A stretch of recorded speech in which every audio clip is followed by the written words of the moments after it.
Green Touch, a program for basic challenge. আসসালামু আলাইকুম। আপনারা সবাই কেমন আছেন?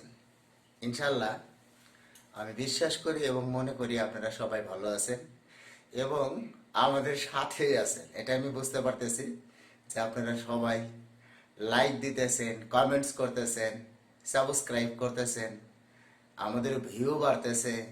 আমরা অত্যন্ত খুশি। আমাদের সাথেই থাকুন। আমরা এক্ষুনি সরাসরি ক্লাসে চলে যাচ্ছি। আমি আতাউর রহমান। আপনারা অবশ্যই স্ক্রিনে একটা বাক্য দেখতে পাচ্ছেন। এটা হলো আপনাদের এইচএসসির যে ইংলিশ ফর টুডে ইংরেজি ফার্স্ট পেপার যে বইটা, এই ফার্স্ট পেপার বইয়ের ইউনিট 1 লেসন 3 ভ্যালেন্টিনা তেরেস্কোভাকে নিয়ে যে গল্পটা আছে, সেই গল্পটার পার্ট 1, পার্ট 2, পার্ট 3 অলরেডি আমরা ছেড়ে দিয়েছি। এখন আমি পার্ট 4-এ দাঁড়িয়ে আছি। তো আমরা সরাসরি বাক্যের মধ্যে চলে যাই। দেখেন, after the flight of Yuri Gagarin, দেখেন একটা ব্র্যাকেট দেওয়া আছে, the first human being to travel to outer space in 1961, একটা কমা দেওয়া আছে। The Soviet Union decided to send a woman in space. তো এই বাক্যটা আগে আমরা একটু ভালো করে বোঝার চেষ্টা করি। আমরা প্রথমে খুঁজে বের করে নেব এই বাক্যটার সাবজেক্ট কোথায়। দেখেন, দ্য সোভিয়েত ইউনিয়ন, এটা হলো এই বাক্যটার সাবজেক্ট। আমরা জানি সাবজেক্ট অংশের আগে যদি কোনো অতিরিক্ত অংশ থাকে, অ্যাডভার্বিয়াল অংশ থাকে, ওই অংশটার অর্থ আমরা আগে করব। তবে আগে করার ক্ষেত্রেও কিন্তু একটা কথা আছে, সব সময় আমরা একটা নিয়ম অনুসরণ করব, সেটা হলো শেষ প্রিপোজিশন, তাই না? আচ্ছা, দেখেন এই অংশের মধ্যে আমরা যদি ব্র্যাকেটের অংশের আগে যাই, after the flight of Yuri Gagarin, এই অংশের মধ্যে, এই অংশটুকের মধ্যে আমরা দেখতেছি এই অফ একটা প্রিপোজিশন, আফটার একটা প্রিপোজিশন। এই দুটোর মধ্যে থেকে কোনটার অর্থ আগে আমরা করব? এই অংশটুকের অর্থ আমরা আগে করব। Yuri Gagarin, Gagarin, Yuri Gagarin. দেখেন অপ আছে, অপের অর্থ র এর, ইউরি গ্যাগানির এর, অর্থাৎ আমরা শেষে কিন্তু বসালাম। এরপরে আসেন এই অংশটার মধ্যে দ্য ফ্লাইট, ফ্লাইট মানে কি? উড্ডয়ন, আকাশে উড়াল দেওয়া, উড্ডয়ন। আমরা লিখলাম উড্ডয়ন, আপনার অর্থ র এর পরে, তাহলে আমরা উড্ডয়ন এর পরে। অর্থটা কিন্তু চমৎকার ভাবে প্রকাশ পেল, ইউরি গ্যাগারিনের উড্ডয়নের পরে। এখন এখানে ওনারা একটা ব্র্যাকেট ব্যবহার করেছে। হ্যাঁ, আমরা ব্র্যাকেটের মধ্যে একই নিয়মে কিন্তু অ্যান্সারটা করব, বাংলা অনুবাদটা করব। কিভাবে? শেষ প্রিপোজিশন ইন 1961, অর্থাৎ 1961 মানে কি? 1961 সাল। কিন্তু ভালো করে দেখেন, ইন আছে, ইন অর্থ কি? তে, এ অন্তস্থ, তাই আমি এখানে মিলা যাই কি? এ। 1961 সালে আবার দেখেন আরেকটা প্রিপোজিশন আছে টু। আউটার মানে বাইরের, স্পেস মানে মহাশূন্য। বাইরের মহাশূন্য বলতে পুরো আকাশটা কি বোঝাইতেছে? তার মানে মহাকাশে, মহাকাশ। এইখানে আমি শব্দটি লিখলাম মহাকাশ, কিন্তু টু এর কারণে আমরা জানি তে এ অন্তস্থ, তাই এখানে অ্যান্সারটা কি আসবে? মহাকাশে। আমরা জানি টু ট্রাভেল, ট্রাভেল শব্দের অর্থ ভ্রমণ করা, তাই এখানে টু ট্রাভেল অর্থ হওয়া উচিত ছিল ভ্রমণ করতে, কিন্তু আমরা তার আগের অংশটা ফলো করি, দি ফার্স্ট হিউম্যান বিং। দিটা তো আর্টিকেল, আর্টিকেল থাকলে নাউন থাকবেই, নাউন শেষের শব্দটা নাউন, বিং। এখানে বিং বলতে জাতি বা জীবকে বোঝাইতেছে, মানব জাতি এরকম কিন্তু বোঝাইতেছে। সুতরাং আমাদের এই শব্দটা নাউন, নাউনের পরে যদি কখনো টুর পরে ভার্বের বেস ফর্ম বসে, তখন টু এর অর্থটা হয় হলো র এর, এরকম কিন্তু অর্থটা হয়। ঠিক এই কারণে আমরা এখানে ট্রাভেল শব্দের অর্থ কি লিখবো? ভ্রমণ। আচ্ছা, এটার সাথে আমি কি যোগ করব? এর, ভ্রমণ এর। আচ্ছা, দ্য ফার্স্ট হিউম্যান বিং, প্রথম মানব জাতি। কথাটা সুন্দর হয় না, তাই আমরা লিখলাম কি? প্রথম মানব, বাস ব্র্যাকেটের কাজ শেষ হয়ে গেল। 1961 সালে মহাকাশে ভ্রমণের প্রথম মানব, এই ব্যক্তিটাকে ইউরি গ্যাগারিন। এইখানে কিন্তু ইউরি গ্যাগারিনের পরিচয়টা দেওয়া হলো, তাই না? আচ্ছা, আমরা ব্র্যাকেটটা শেষ করেছি, এখন আমরা সাবজেক্টের অর্থটা লিখবো। The Soviet union. এই সোভিয়েত ইউনিয়ন বলতে এটা কিন্তু একটা ইউনিয়ন বা একটা সংস্থার নাম। তো এটাই আমরা নিলাম সোভিয়েত সাবজেক্ট হিসাবে, সোভিয়েত ইউনিয়ন। আচ্ছা, সাবজেক্টটা নেওয়ার পর আমরা দেখলাম আমাদের এই যে ফাইনাইট ভার্ব, ফাইনাইট ভার্ব যখন আমরা পাবো, ফাইনাইট ভার্বের একদম শেষের থেকে কিন্তু আমরা শুরু করব। শেষ প্রিপজিশন ইন। স্পেস মানে মহাকাশ, তাহলে কি হবে? মহাশূন্য। তাহলে কি হবে? মহাকাশ। এই যে আমি লিখলাম মহাকাশ, ইনের অর্থ কি? তে এই অন্তস্থ, তাহলে কি হলো? মহাকাশে। এরপরে একজন মহিলা, এই অর্থ একজন, আর ওম্যান শব্দের অর্থ মহিলা। কিন্তু আপনি ভালো করে লক্ষ্য করেন, সেন্ড শব্দের অর্থ পাঠানো। কাকে পাঠাইলো? কোন ভার্বকে যদি কাকে দিয়ে প্রশ্ন করা হয়, তার উত্তরে যদি কোনো মানুষ আসে, তখনই ওই মানুষের অর্থের শেষে কে যোগ হয়। যেমন আই লাইক রহিম, আমি রহিমকে পছন্দ করি। এখানে কিন্তু আপনি কোনোভাবেই বলতে পারবেন না আমি রহিম পছন্দ করি, বলতে হবে কি? আমি রহিমকে পছন্দ করি। অনুরূপ ভাবে সেন্ট এ ওম্যান, একজন মহিলা কি। আচ্ছা, আসলো এই পর্যন্ত। টু সেন্ট, আমরা জানি টু এর পরে কোনো ভার্বের বেস ফর্ম বসলে ওই ভার্বের অর্থের শেষে তে যোগ হয়, শুধু নাউনের ক্ষেত্রে একটু ব্যতিক্রম। তাই এখানে সেন্ট শব্দের অর্থ কি? পাঠানো। তাই দেখেন, টু সেন্ট পাঠাতে, টু রিড পড়তে, টু গো যাইতে, টু সি দেখতে, এরকম কিন্তু অর্থটা আসবে। তাহলে টু সেন্ট শব্দের অর্থ হলো পাঠাতে, পাঠাতে। ডিসাইডেড, সিদ্ধান্ত, সিদ্ধান্ত নিল। তার মানে সিদ্ধান্ত নিল বা সিদ্ধান্ত নিলেন, ভদ্রলোক, এজন্য আমরা সিদ্ধান্ত নিলেন লিখলাম। তাহলে দেখেন পুরো বাক্যটার অর্থ কি হইল? ইউরি গ্যাগারিনের উড্ডয়নের পরে, আর ইউরি গ্যাগারিনকে 1961 সালে প্রথম মানব হিসেবে যিনি মহাশূন্যে যাত্রা করেছিলেন তার কথা বলা হইতেছে। ইউরি গ্যাগারিনের উড্ডয়নের পরে সোভিয়েত ইউনিয়ন একটা সিদ্ধান্ত নিল। কি সিদ্ধান্ত নিল? মহাকাশে একজন মহিলাকে পাঠাবে, এরকম কিন্তু একটা সিদ্ধান্ত নিয়েছে। তো আমরা দেখেন নিচের বাংলা অংশটুকু রেখে দিয়ে আমরা একটা এখানে কাজ করতে পারি। সে কি কাজটা করতে পারি? যে আমরা ইংরেজি অংশটা মুছে দিলাম। ইংরেজি অংশটা ধরেন এখন নেই, ঠিক আছে? তো ইংরেজি অংশটা দেখি আমরা সরাসরি পারি কিনা। প্রথমে ব্র্যাকেটের পূর্বের অংশে আসি। উড্ডয়নের, ইউরি গ্যাগারিনের উড্ডয়নের পরে দেখেন এই যে পরে প্রিপজিশনটা যখনই আপনি পাবেন তখন কিন্তু এরকম একটা ভাগ হয়ে যাবে। এখানে দেখেন ইউরি গ্যাগারিন এর অর্থ অফ, আর র এর পরে ইংরেজি কি? আফটার। তো উড্ডয়নের পরে, পরে ইংরেজি আমাদের প্রথমে আগে প্রিপজিশনটা লিখতে হবে আফটার দা উড্ডয়ন। উড্ডয়ন ইংরেজি কি? ফ্লাইট। After the flight. এরপরে আসি ইউরি গ্যাগারিন এর ইংরেজি কি? Of. Yuri Gagarin, Yuri Gagarin, Gagarin, Yuri Gagarin নামটা খুব সুন্দর, তাই না? এটা সাধারণ জ্ঞানের একটা প্রশ্ন যে ইউরি গ্যাগারিন কত সালে মহাশূন্যে যাত্রা করেছিলেন? 1961 সালে। আচ্ছা, এরপরে দেখেন একটা ব্র্যাকেট দিয়েছে, ব্র্যাকেটে ইউরি গ্যাগারিনের পরিচয়টা দেওয়া হয়েছে। একইভাবে আমরা কিন্তু লিখব ভ্রমণের প্রথম মানব। এই যে প্রথম মানব, এই অংশটা এখানে কিন্তু প্রিপজিশন আছে, এই যে এর, এই জন্যই কিন্তু আমরা প্রিপজিশনের আগের অংশটা, এই অংশটা লিখে নিতেছি। প্রথম মানব ইংরেজি কি? The first human. শুধু হিউম্যান পর্যন্ত লিখে ওনারা ক্ষান্ত হন নাই, এখানে মানব জাতিটা ব্যবহার করেছে, হিউম্যান বিং। এখানে বিং কিন্তু বি ভার্ব না, জাতি বুঝাইতেছে, হিউম্যান বিং। এরপরে আসেন ভ্রমণ এর, যেহেতু এটা নাউন সুতরাং এরপরে এর জন্য কি হবে? টু। ভ্রমণ এর, টু ট্রাভেল, ভ্রমণ করা ইংরেজি ট্রাভেল।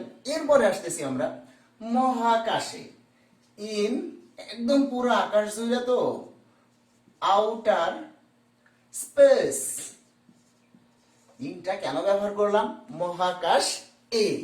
আচ্ছা, 1961 সালে দেখেন এইখানে যে আমি ইনটা ব্যবহার করেছি আউটার স্পেস এ, কিন্তু এখানে কিন্তু ট্রাভেল গতি বোঝাইতেছে, তাই আমার এখানে ইনটা কিন্তু পারফেক্ট না।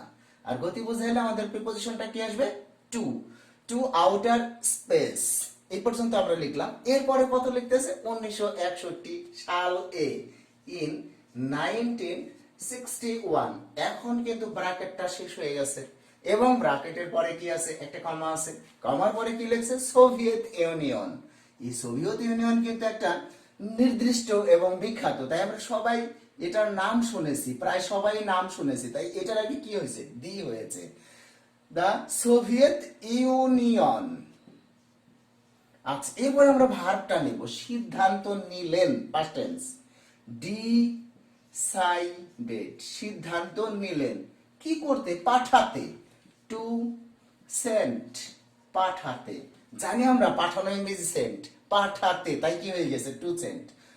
একজন মহিলাকে, তার মানে একজন মহিলা ইংরেজি কি? A woman. একজন মহিলাকে কোথায়? মহাকাশে, ইন স্পেস। আমার মনে হয় বাংলা থেকে ইংরেজি এবং ইংরেজি থেকে বাংলা আপনারা বিষয়টা পরিষ্কার বুঝতে পেরেছেন। আর যদি পরিষ্কার বুঝে এভাবে যদি আপনারা প্র্যাকটিস করেন, আপনারা যার যার প্র্যাকটিস বই থেকে, বিশেষ করে এসএসসি লেভেলের স্টুডেন্টরা যদি আপনারা এই প্র্যাকটিসটা করেন, তাহলে কি আপনাদের প্যাসেজ সম্পর্কে যেমন ধারণা আসবে, ঠিক ইংরেজিতে আপনারা আরো আরো আরো বেশি পারদর্শী হবেন আমি বিশ্বাস করি। তো যাই হোক, আমি তার পরের বাক্যে চলে যাচ্ছি। তারপরের বাক্য যেটা আছে দেখেন, আমাদের এখানে তার পরের বাক্য আছে দেখেন, অন, মানে এই যে সিদ্ধান্ত নিল, কত সালে, কত তারিখে, এগুলো তো আমাদের জানতেই হবে। অন ফেব্রুয়ারি, 16 ফেব্রুয়ারি, এটা কিন্তু একটা সাধারণ জ্ঞানের প্রশ্ন। অন 16 ফেব্রুয়ারি 1962, দেখেন এই সময় কি করলো? আপনার প্রোলিটারিয়ান, এখানে এরকম একটা ওনারা বইতে দিয়েছে, ভ্যালেন্টিনা তারাস্কোভা,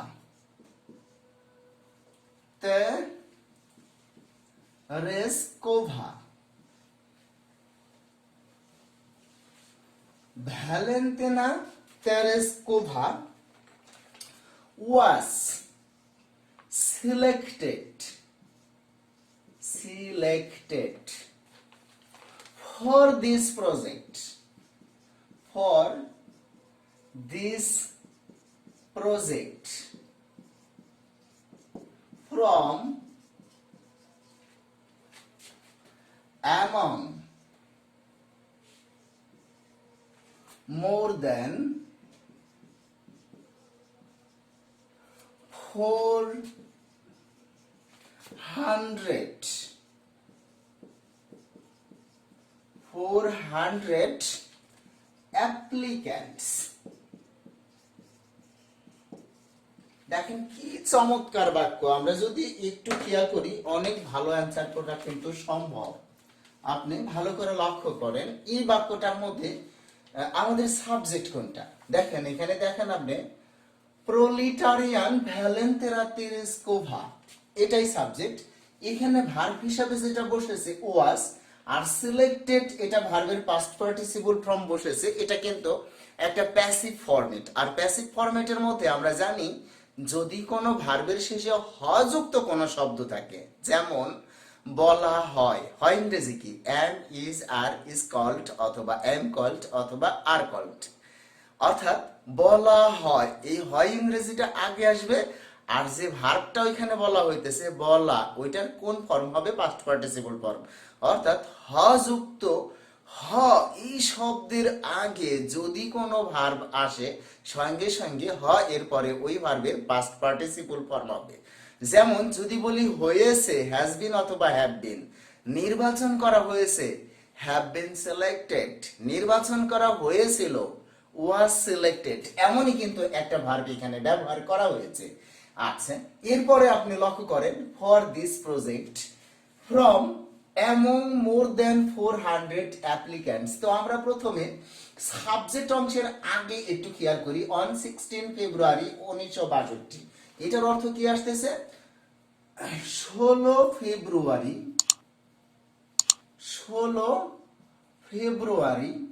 1962 সালে। সালেটা আমি কেন লিখলাম? সাল, তার সাথে এ যোগ হইল, কারণ আমরা জানি অন এর অর্থ হলো তে এ অন্ত্যস্ত এবং এটা বার বা তারিখের আগে বসানো যায়। যাই হোক, 16 ফেব্রুয়ারি 1962 সালে ইউরি গ্যাগারিনের মাত্র 1 বছর পরে প্রোলিটারিয়ান শব্দের অর্থ বিত্তহীন অথবা শ্রমিক। কারণ আপনারা জানেন আপনার যথেষ্ট টাকা পয়সা ভ্যালেন্টিনা তেরেস্কোভার ছিল না। তিনি কিন্তু যখন এই যাত্রাটা করেন তখন একটা টেক্সটাইল প্লান্টে বা একটা টেক্সটাইল ফ্যাক্টরিতে উনি কিন্তু কর্মরত ছিলেন। তো এই জন্যই বলা হইতেছে বিত্তহীন, তার মানে ওনার যথেষ্ট টাকা পয়সা ছিল না। বিত্তহীন ভ্যালেন্টিনা তেরেস্কোভা, ভ্যালেন্টিনা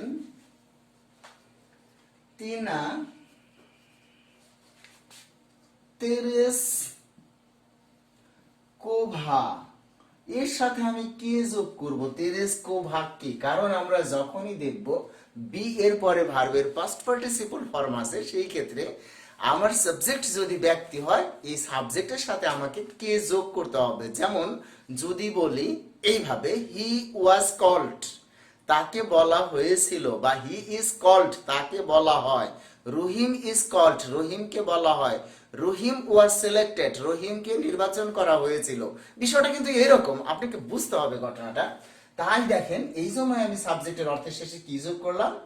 কে যোগ করলাম। ভ্যালেন্টিনা তেরেস্কোভা কে আছে। এখন আমি যাব শেষ প্রিপজিশনে। দেখেন এইখানে আমাদের আসতেছে দেন, অ্যামং, ফ্রম, কতগুলো প্রিপজিশন। তাই দেখেন প্রথমে আমি এই অংশটা দেখি, এইটার অর্থ করি 400-এর চেয়ে বেশি। 400-এর চেয়ে বেশি, দেখেন কিভাবে আসতেছে, 400-এর চেয়ে, দেন চেয়ে, আর মোর হলো বেশি। 400-এর চেয়ে বেশি আবেদনকারীর মধ্যে, সিরিয়ালে আসতেছি, আবেদনকারী, কারণ অ্যাপ্লিক্যান্টস অর্থ হলো আবেদনকারী বা প্রার্থী। আবেদনকারীর মধ্য, কারণ একের বেশির মধ্যে হইলে, দুইয়ের বেশির মধ্যে হইলে আমরা তার আগে এমন ব্যবহার করি। দেখেন 400-এর চেয়ে বেশি আবেদনকারীর মধ্যে বা মধ্য হতে, ফ্রম শব্দের অর্থ কি? হতে। এই দেখেন এখানে আবার প্রিপজিশন আসছে ফর, দিস অর্থ এই, প্রজেক্ট মানে প্রকল্প, তার মানে এই প্রকল্প, প্রকল্প, এই প্রকল্প, ফর অর্থ কি? এর জন্য, তার মানে কি? প্রকল্পের জন্য, প্রকল্পের জন্য। এইখানে কি? সিলেক্টেড মানে বাছাই করা, বাছাই করা। আর ওয়াজ এই ক্ষেত্রে অর্থটা আসবে হয়েছিল, বাছাই করা হয়েছিল। এখন দেখেন বাক্যটা কি হলো। 16 ফেব্রুয়ারি 1962 সালে, 16 ফেব্রুয়ারি 1962 সালে বিত্তহীন ভ্যালেন্টিনা তেরেস্কোভাকে 400-এর চেয়ে বেশি আবেদনকারীর মধ্য থেকে বাছাই করে নেওয়া হয়েছিল। আচ্ছা, এখন দেখেন আমরা যদি এই ইংরেজি অংশটা মুছে ফেলি তাহলে কি দাঁড়ায়? দেখেন আমরা বাক্যটা লিখি। দেখেন বিত্তহীন ভ্যালেন্টিনা তেরেস্কোভাকে, এটা হলো সাবজেক্ট, সাবজেক্টের আগের অংশ আগে লিখে নিতে হয় সাল এ, এর জন্য আমি বসালাম অন, কারণ বার বা তারিখের আগে কি বসে? আমাদের অন বসে, তে এ অন্ত্যস্ত অর্থে। অন 16 ফেব্রুয়ারি, ফেব্রুয়ারি 16 ফেব্রুয়ারি 1962, ইউরে গ্যাগারিনের পরের বছর 1962, ওনার একটা কমা ব্যবহার করেছে, তারপরে কি? বিত্তহীন, এটা কি? প্রোলিটারিয়ান, বিত্তহীন Valentina, Valentina, Valentina Tereshkova, Tereshkova কোভা, ভ্যালেন্টিনা তেরেসকোভা। আচ্ছা, এরপরে আমরা নিয়ে আসবো ভার্বটা। বাছাই করা হয়েছিল, ওয়াজ, হয়েছিল ওয়াজ, বাছাই করা সিলেক্টেড, সিলেক্টেড, বাছাই করা হয়েছিল। পর্যায়ক্রম আসতেছি। এই প্রকল্পের জন্য, ফর দিস প্রজেক্ট, এই প্রকল্পের জন্য, ফর দিস প্রজেক্ট। এরপরে দেখেন ফর দিস প্রজেক্ট, এরপরে লেখা আছে হতে। হতে ইংরেজি কি? ফ্রম। সিরিয়ালে আমরা পিছনের দিকে আসতেছি। মধ্য, মধ্য ইংরেজি কি? দুই এর বেশির মধ্যে হলে কি আসে? অ্যামং। এরপরে হলো আবেদনকারীর চেয়ে বেশি। চেয়ে বেশি ইংরেজি কি? মোর দেন। কতজন আবেদনকারী? 400-এর। 400, 400 কি? অ্যাপ্লিক্যান্টস, আবেদনকারী বা প্রার্থী। তাহলে দেখেন আমরা কিন্তু এই বাংলাটা দেখে ইংরেজিটা চমৎকার ভাবে লিখতে পারলাম। On 16 February 1962, proletarian Valentina Tereskova was selected for this project from among more than 400 applicants. আমার মনে হয় বিষয়টা আপনারা বুঝতে পেরেছেন। আর এভাবে যদি আপনি করেন, আমাদের এই পার্ট 4, এই প্যাসেজের ভ্যালেন্টিনা তেরেসকোভা এই প্যাসেজের পার্ট 4 ভিডিওটা দেখার আপনাদের জন্য আমন্ত্রণ রইল। আর আপনারা আমাদের সাথেই থাকবেন, আমরাও আপনাদের সাথেই থাকব। তো সকলের সুস্বাস্থ্য এবং মঙ্গল কামনা করে আজকের মতো এই পর্যন্তই। সকলে সুস্থ থাকুন, ভালো থাকুন। আল্লাহ হাফেজ।